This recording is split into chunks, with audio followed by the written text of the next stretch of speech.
Good morning लोगोफोर जोङो finally जोङो जन्तर मन्तरावहाय जोङो मोनफैबाय आरो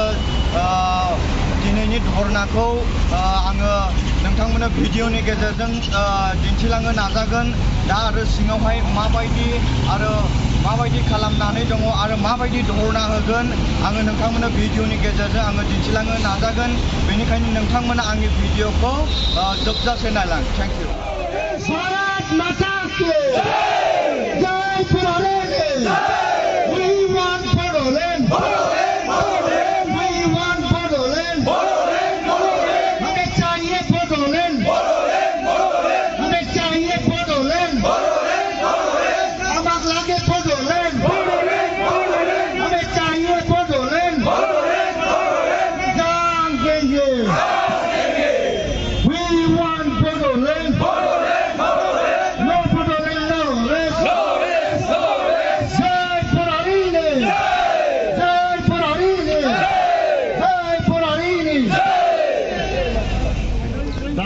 जेला स्पटआव सफैयो होनब्ला जोंखौ बुंफैयो जे नोंसिना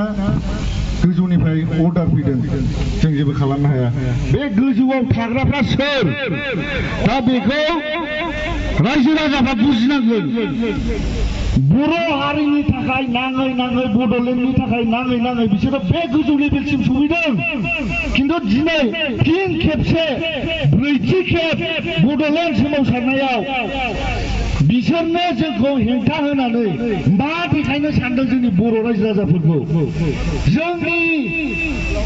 बड'लेण्ड बिनाया बड'लेण्ड डिमान्डआ इलिगेल नामा इलिगेल नामा रायजो राजाफोर जों जे हायाव जन्म जानानै बे हाखौ जेसेबां जावगोन इसिबां जोंनि आबै आबौनि हारा मोनगोन मोदोम मोनगोन होननानै बुंनाय बेफोरबायदि बुंग्राफ्रा दिनै मा देखायनो सानदों जे जोंनि बड'लेण्ड डिमान्डआ गाज्रि नामा जे हायाव जों जोनोम मोननानै जों बे हाखौ जोङो बिथा मोनसे जाथों होननानै न'खर मोनसे जाथों होननानै बिनाया बे इलिगेल नामा रायजो राजाफोर दा ओंखायनो जों गिबियावनो साफ्रोमबो बर' रायजो राजा आरो बड'लेण्डखौ मोजां मोनग्रा साफ्रोमबो बिग्रायारि जोहोलावनिसिम आंनि रोजा रोजा साबायखरखौ नोंथांमोननो बावहरनाय जाबाय जय बड'लेण्डनि जय बड'लेण्डनि जय बनसुनि दा गिबियावनो दिनै बनसुनि जानानै बा बर' माहारियारि फरायसा आफादनि जानानै आङो साफ्रोमबो बड'लेण्डआव थानाय रायजो राजाफोरनिसिम आइ आफा बिदा फंबाय बिथांमोननिसिम आंनि गोसो गोरबोनि हामलायनायखौ गिबियावनो बावहरनाय जाहैबाय दा दिनैनि दिना खुब मोनसे ओंथि गोनां दिन जाय दिनाव दिनै 8 आगस्ट 2022 मायथाइया जोंनि जारिमिनारि सम जानानै थागोन बा मोनसे जारिमिनारि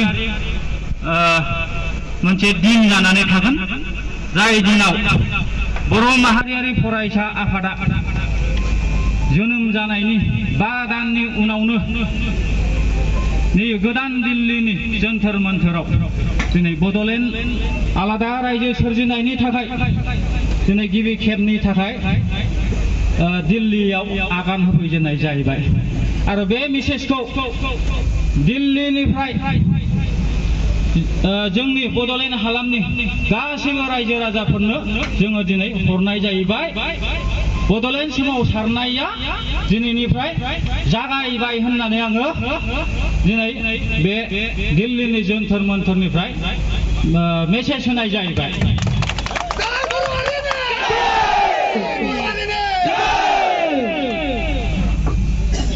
दा आङो जोंहा आफादगिरिया दुलाराय बर' माहारियारि फरायसा आफादनि आफादगिरि बिथां मानाव गेदेर बनजित मन्जिल बसुमतारिया जोंना सफैबाय दा बेनिखायनो बिथांखौ आङो मोनसे जै होस्रांनानै जोंनि स्टेजआव बरायनो थाखाय आङो आखायाव लानाय जाहैबाय Bonjit Bonjit long live Bonjit Bonjit Zindabad Bonjit Bonjit Zindabad Bonsu long live Bonsu Zindabad our demand legal demand Bonsu long live Bonjit Bonjit long live Bonjit Bonjit long live Jai Purarini Jai Purarini Jai Purarini दा गिबियावनो आङो बर' माहारियारि फरायसा आफादनि जानानै बयनिसिमबो बिग्रायारि हामलायनायखौ आं बावहरनाय थाबाय बर' माहारियारि फरायसा आफादा थांनाय 7 तारिख फेब्रुवारियाव जोनोम मोननानै बर'फोरनि थांनानै थानायनि जि मोन्थाय बे मोन्थायखौ लानानै जोङो दिनै जोनोम जादों आरो बे मोन्थायखौ लानानैनो जोंनि थांखिखौ आगान सुरनो थाखाय जों गिबि खेब दिनै जोंनि दिल्ली जोंनि भारतनि राजथावनि जन्तर मन्तराव जों नुजाफैनो हादों दा गिबियावनो आङो दिनै बे दिल्लीनि जन्तर मन्तरावहाय नुजाफैनो हानाय जोंनि मानगोनां आलासि बिथांमोनखौ आं दिनै बनसुनि जानानै गिबियावनो खर' गंलायै बिथांमोनखौ आङो खुलुमनाय आरो सिबिनायखौ बावहरग्रोबाय आरो बेजों लोगोसे दिनै जोङो बर' माहारियारि फरायसा आफादनि जानानै गासैबो बर' जातिखौ मोजां मोनग्रा गासैबो बर' हारिनि गेरेमसा जानायखौ लुबैग्रा बर' हारिनि थांनानै थानायखौ लुबैग्रा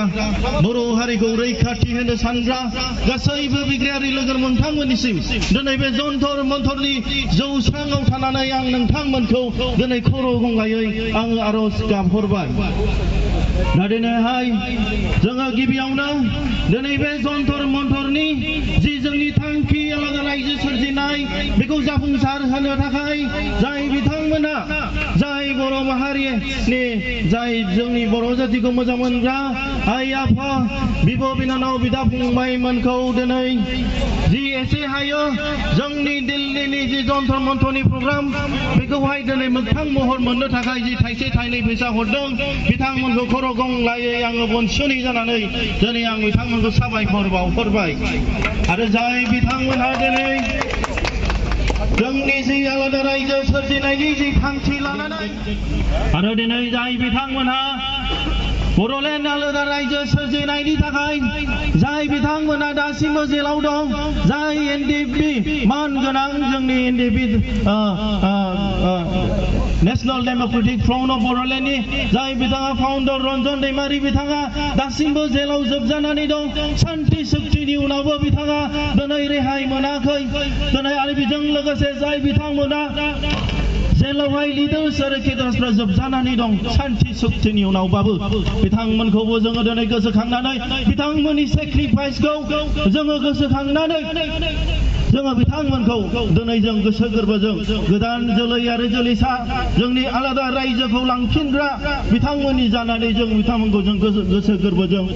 जों खुलुमहरो बिथांमोननि नाजानाय बिथांमोननि जे स्पिरिट बिथांमोननि जे थुलुंगानाय बे जेब्लायबो जोंनि गोसोआव थानानै जोंनि गोदान जेनेरेसन बर' लाइमोनफोरनि बिखायाव थानानै बिथांमोना जेब्लायबो थुलुंगा होगोन होननानै जों आसा खालामो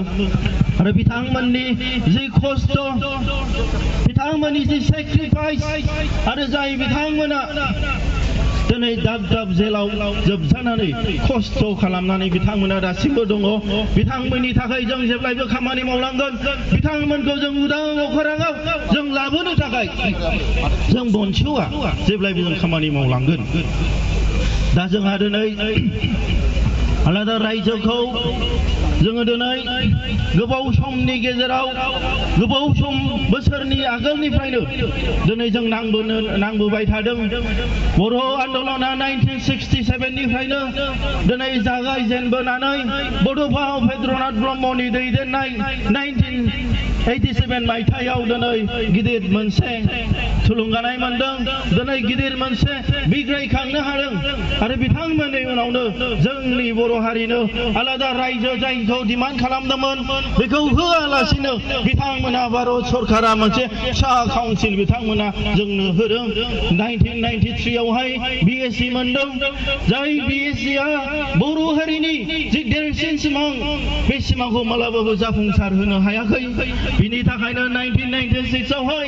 जोंनि बर' लाइमोनफ्रा बर' लिबारेशन फ्रन्टनि नाम लानानै बिथांमोना हाथियार लानानै बिथांमोना फिन खेबसे दावहा नांफिनदों जाय बिथांमोना दावहा नांनानै आर्म्स लानानै हाथियार लानानै 2003 आव बिथांमोना मोनसे 6 शेड्युल काउन्सिलखौ भारत सरकारनिफ्राय मोननो हादों नाथाय बिथांमोना 2003 आवहाय जाय बिटिसि खुंथायखौ जोंनो बर'फोरनो होदों बे खुंथाया खुनु